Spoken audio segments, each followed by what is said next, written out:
राधे राधे जी। पवित्र वचन YouTube channel में आपका हार्दिक स्वागत है। सर्व पितृ मोक्ष अमावस्या की आप सबको बहुत सारी शुभकामनाएं। 16 दिनों के पितृपक्ष का आज अंतिम दिन है।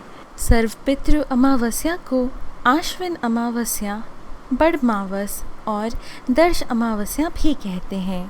पितृपक्ष का समापन आज पितृपक्ष की अमावस्या के दिन पितरों को विशेष तरह से विदाई दी जाती है। ज्ञात और अज्ञात पितरों के पूजन के लिए भी सर्व पितृ अमावस्या का विशेष महत्व होता है। इस दिन पिंडदान, तर्पण, ब्राह्मणों को भोजन और दान दक्षिणा देकर यह कथाएं सुनी जाती हैं।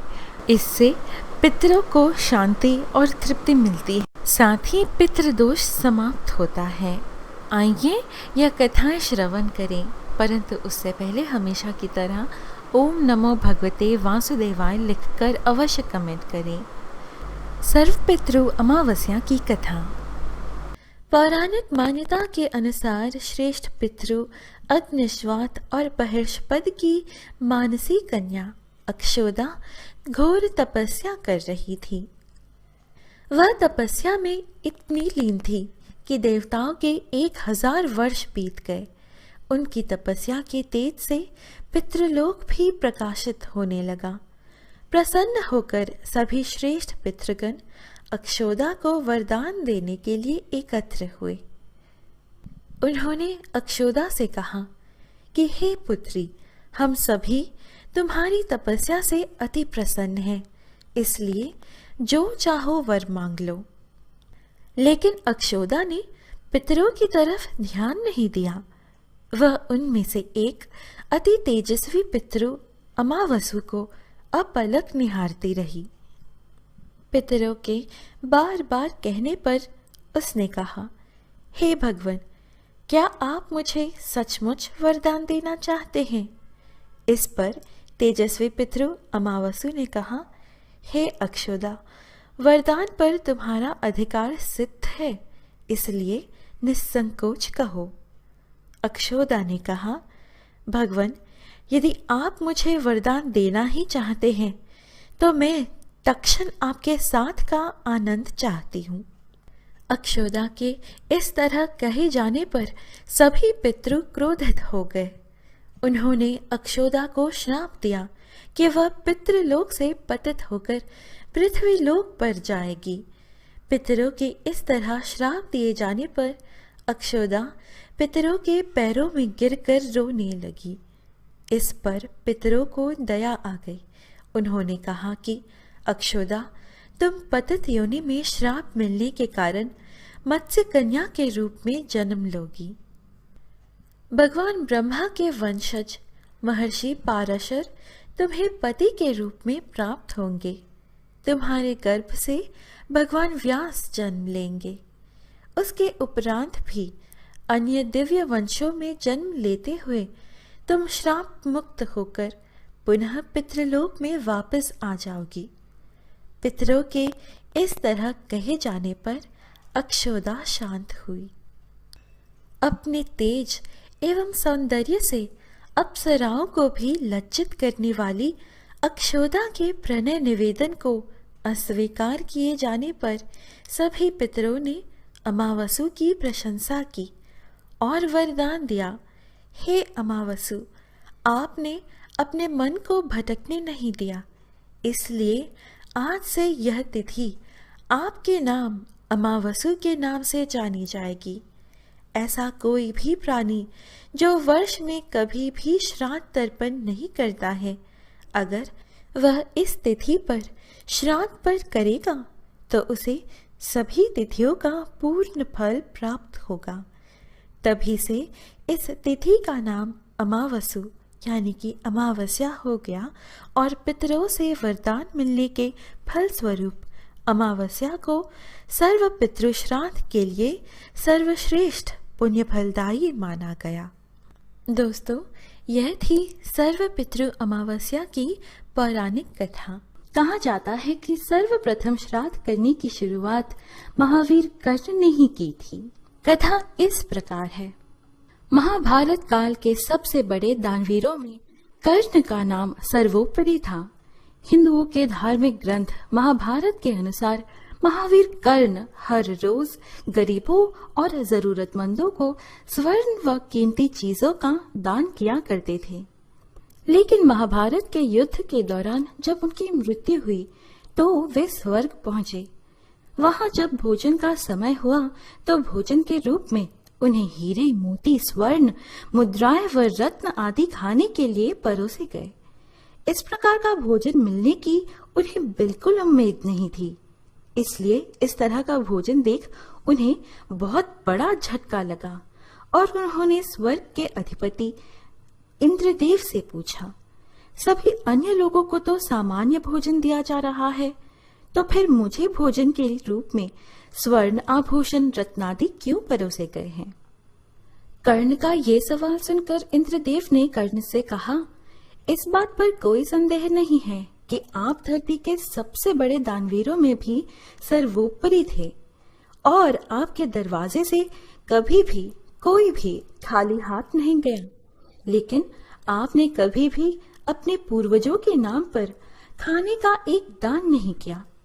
इसलिए यद्यपि आपको दरबार में आया हुआ हर जरूरतमंद आपसे संतुष्ट व तृप्त था, लेकिन आपके पूर्वज अभी भी आपसे तृप्त नहीं हैं और इसलिए आपने धरती पर जिन चीजों का दान किया, आपको भोजन के रूप में स्वर्ग में वे ही चीजें परोसी गई हैं। तब महावीर कर्ण ने इंद्रदेव से इस समस्या का समाधान जानना चाहा, जिसके प्रत्युत्तर में इंद्रदेव ने कहा, कर्ण, आप वापस पृथ्वी पर जाओ, अपने पूर्वजों को श्रद्धांजलि देने के लिए उनका श्राद्ध करो और अपने पूर्वजों को खुश रखने के लिए तर्पण व पिंडदान करो। भगवान इंद्र की आज्ञानुसार ही महावीर कर्ण फिर से धरती पर आए और अपने पितरों का आह्वान कर उनका तर्पण, पिंडदान व श्राद्ध किया। जिस समय महावीर कर्ण ने श्राद्ध किया था उस समय सूर्य कन्या राशि में था और माना जाता है कि जब सूर्य कन्या राशि में होते हैं तब चंद्रमा धरती के सबसे करीब होता है और पूर्वजों का पितरलोक चंद्रलोक के बिल्कुल ऊपर की ओर है। इसलिए यही वह समय होता है जब पितृलोक के पूर्वज अपने धरतीवासी वंशजों से भोजन प्राप्त करने की आशा करते हुए और श्राद्ध के रूप में पृथ्वीवासी जिस भोजन को पितरों के नाम से बनाकर प्रसाद रूप में गायों, कौवों व ब्राह्मणों को अर्पण करते हैं, वही भोजन सूक्ष्म रूप में इन पितृलोक के पूर्वजों को प्राप्त होता है। इस प्रकार से महावीर कर्ण ने इंद्रदेव की आज्ञा से सर्वप्रथम श्राद्ध करने की शुरुआत की थी, जिसके बाद से ही धरती पर श्राद्ध का प्रचलन शुरू हुआ। और कुछ लोग ये मानते हैं कि पिंडदान या श्राद्ध जैसी क्रियाएं सिर्फ पुरुष या बेटा ही कर सकता है, परंतु पौराणिक समय से ही हमारे धर्म की महिलाएं पिंडदान या श्राद्ध जैसी क्रियाएं करती आई हैं। और इस बात का सबसे स्पष्ट और सटीक उदाहरण हमें वाल्मीकि रामायण में ही मिलता है। राजा दशरथ जो कि 4 पुत्रों के पिता थे, उनका पिंडदान उनके पुत्र नहीं बल्कि उनकी पुत्र वधू माता सीता ने किया था। श्री राम, सीता और लक्ष्मण के वनवास के दौरान राजा दशरथ की मृत्यु हो गई थी। तब श्री राम जी और लक्ष्मण के अनुपस्थिति में ही भरत और शत्रुघ्न ने राजा दशरथ का अंतिम संस्कार किया था। परंतु दशरथ जी अपने बेटे श्री राम जी को देखने के अभिलाषी थे। कहते हैं कि इसी अभिलाषा के चलते उनके अंतिम संस्कार के बाद थोड़ी सी राख उड़कर गया पहुंच गई थी। पितृपक्ष का समय जब आया, पिंडदान के उद्देश्य से श्री राम, सीता और लक्ष्मण गया पहुंचे। गया जी में मुहूर्त के पूर्व श्राद्ध कर्म के लिए आवश्यक सामग्री जुटाने हेतु श्री राम और श्री लक्ष्मण नगर की ओर चल दिए। उस वक्त श्री राम जी और लक्ष्मण दोनों ही गया के नदी के समीप नहीं थे, लेकिन मैया सीता गया में नदी किनारे बैठे कुछ सोच रही थी। इतने में मैया सीता को उस उड़ते राख में अपने ससुर जी दशरथ जी की परछाई दिखाई दी। फिर आकाशवाणी के जरिए दशरथ जी ने माता सीता से अनुरोध किया कि वे उनका पिंडदान करें। दोपहर का मुहूर्त निकला जा रहा था और माता सीता की व्यग्रता बढ़ती जा रही थी। तब धरती से एक हाथ निकला और स्वर्गीय राजा दशरथ जी की आत्मा ने माता सीता से ही पिंडदान मांग लिया। गया जी के समक्ष फल्गु नदी पर अकेली उपस्थित माता सीता जी असमंजस में पड़ गई। तब उन्होंने वहां फल्गु नदी, ब्राह्मण, वट वृक्ष, गाय और तुलसी के पौधे को अपना साक्षी बनाया और फल्गु नदी के रेत से ही बालू का पिंडदान उस हाथ में रख दिया। पिंडदान स्वीकार कर वह हाथ दोबारा धरती में ही चली गई। कुछ समय पश्चात जब श्री राम जी और श्री लक्ष्मण जी लौटे तो माता सीता ने उन्हें सारा वृतांत कह दिया। श्री राम जी ने पूछा, लेकिन सामग्री के बिना आपने पिंडदान कैसे कर दिया? माता सीता ने कहा कि बालों का पिंडदान किया और उनके साक्षी थे वह फाल्गु नदी, वह ब्राह्मण, वह वट वृक्ष, वह गाय और वह तुलसी का पौधा। लेकिन यह मानकर कि श्री राम जी क्रोधित होंगे, वह फल्गु नदी, ब्राह्मण, गाय और तुलसी के पौधे ने झूठ कह दिया कि ऐसा कुछ भी नहीं हुआ। सिर्फ वट वृक्ष ने सच्ची गवाही दी कि माता सीता ने वाकई में पिंडदान दिया था। इसलिए श्री राम जी बैठकर दोबारा पिंडदान का कार्य करने लगे। तभी आकाशवाणी के माध्यम से स्वर्गीय राजा दशरथ जी की आत्मा ने फिर से कहा, पुत्र राम, पुनः पिंडदान की कोई आवश्यकता नहीं। शुभ मुहूर्त में पुत्र वधू सीता जी ने पूरे विधि विधान से पिंडदान का कार्य कर दिया है। अब मेरी आत्मा पूरी तरह संतृप्त है। सत्य जानकर श्री राम जी ने सीता जी से माफी मांगी कि वे उन पर विश्वास नहीं किए। लेकिन माता सीता ने फल्गु नदी को श्राप दिया कि हे फल्गु नदी, आज से तो सिर्फ नाम की ही नदी रहेगी, तुझ में कोई पानी नहीं रहेगा। इसी श्राप के कारण फल्गु नदी अन्य नदियों की तरह धरती पर ना बहते हुए धरती के अंदर बहती है, इसलिए इसे अंतः सलीला भी कहते हैं।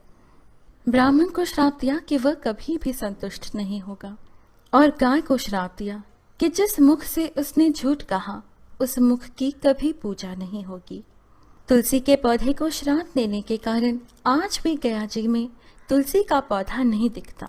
वट वृक्ष को जुग जुग जीने का आशीर्वाद देकर कहा कि सुहागिन महिलाएं अपने पति की लंबी आयु की कामना करते हुए वट वृक्ष की पूजा करेंगी। अब तीसरी कथा में जानिए कौवे को ही पितरों का भोजन क्यों दिया जाता है। स्वर्ग के राजा इंद्रदेव के बेटे का नाम है जयंत। समुद्र मंथन में जब अमृत कलश राक्षसों के हाथ गई थी तब यही जयंत कौवे का रूप धारण कर अमृत कलश को असुरों के हाथों से चुराया, जिससे वे असुर उनका पीछा करने लगे। बिना थके बिना हारे वे धरती के चारों ओर वहां उड़ते गए जब तक असुरों ने हार न मानी। इसी क्रम में अमृत कलश के कुछ बूंद जब धरती पर आ गिरे, जैसे कि प्रयाग, नासिक आदि तीर्थ स्थल बने जहाँ कुंभ मेला का आयोजन किया जाता है, तो ऐसे कौवा रूपधारी जयंत को श्री राम जी ने आखिर श्राप क्यों दिया? एक बार वनवास के दौरान श्री रामचंद्र जी थक कर माता सीता के गोद में सर रखकर लेट गए। तभी कौवा रूपधारी जयंत ने माता सीता को अपने चोंच से मारने लगे, जिससे वे घायल हो गई। घायल अवस्था में भी माता सीता जरा भी ना हिली ताकि अपने गोद में सोए श्री रामचंद्र की निद्रा जरा भी भंग ना हो।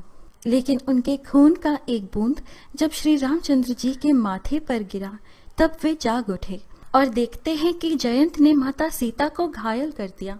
क्रोधित श्री राम एक तिनके से जयंत पर ब्रह्मास्त्र चलाते हैं। उस ब्रह्मास्त्र से बचने के लिए जयंत वहां से उड़ चला। सारे विश्व में वह उड़ता ही गया।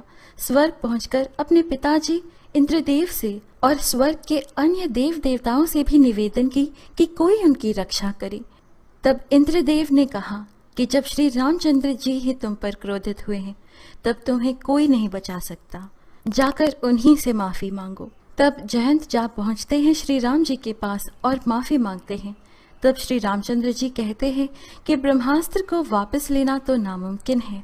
तब जयंत अपने दाहिने आंख में ब्रह्मास्त्र को स्वीकार करते हैं, जिससे वे एक आंख से अंधे हो जाते हैं। श्री राम जी उन्हें माफ कर आशीर्वाद देते हैं कि जब तुम पितरों का भोजन ग्रहण करोगे तो पितरों की आत्मा को तृप्ति पहुंचेगी। गया में पिंडदान का महत्व। पुराणों के अनुसार गया में एक राक्षस हुआ जिसका नाम था गयासुर। गयासुर को उसकी तपस्या के कारण वरदान मिला था कि जो भी उसे देखेगा या उसका स्पर्श करेगा उसे यमलोक नहीं जाना पड़ेगा। ऐसा व्यक्ति सीधे विष्णुलोक जाएगा। इस वरदान के कारण यमलोक सूना होने लगा। इससे परेशान होकर यमराज ने ब्रह्मा, विष्णु और शिवजी से यह कहा कि गयासुर के कारण अब पापी व्यक्ति भी वैकुंठ जाने लगे हैं, इसलिए कोई उपाय कीजिए। यमराज की स्थिति को समझते हुए ब्रह्मा जी ने गयासुर से कहा कि तुम परम पवित्र हो, इसीलिए देवता चाहते हैं कि हम आपकी पीठ पर यज्ञ करें। गयासुर इसके लिए तैयार हो गया। गयासुर के पीठ पर सभी देवता और गदा धारण कर विष्णु स्थित हो गए। लेकिन कुछ समय बाद ही गयासुर का शरीर हिलने लगा। देवताओं ने घबराकर उस पर एक विशाल शिला रख दी, लेकिन फिर भी कंपन कम नहीं हुआ। यह शिला आज प्रेत शिला कहलाता है। जब यह बात भगवान विष्णु को पता चली तो उन्होंने धर्मशिला पर एक प्रहार करने का विचार बनाया। इस बात का मालूम होने पर गयासुर ने भगवान विष्णु जी से प्रार्थना की, हे प्रभु, आप मुझे वरदान दें कि जो भी मनुष्य इस शिला पर आकर अपने पितरों का श्राद्ध और पिंडदान करेगा वह व्यक्ति अपने पितरों के साथ मोक्ष का अधिकारी होगा। गयासुर के इस समर्पण से भगवान विष्णु जी ने वरदान दिया कि अब से यह स्थान जहाँ तुम्हारे शरीर पर यज्ञ हुआ है वह गया के नाम से जाना जाएगा। यहाँ पर पिंडदान और श्राद्ध करने वालों को पुण्य और पिंडदान प्राप्त करने वालों को मुक्ति मिल जाएगी। यहाँ आकर आत्मा को भटकना नहीं पड़ेगा। भक्तों, यह थी आज की प्रस्तुति। आशा है आपको आज की यह कथाएं अच्छी लगी। इस प्रकार के और वीडियोस पाने के लिए कृपया हमारे YouTube चैनल पवित्र वचन को सब्सक्राइब कर हमसे बने रहिएगा। फिर मिलेंगे अगली वीडियो में। जय श्री कृष्ण। राधे राधे।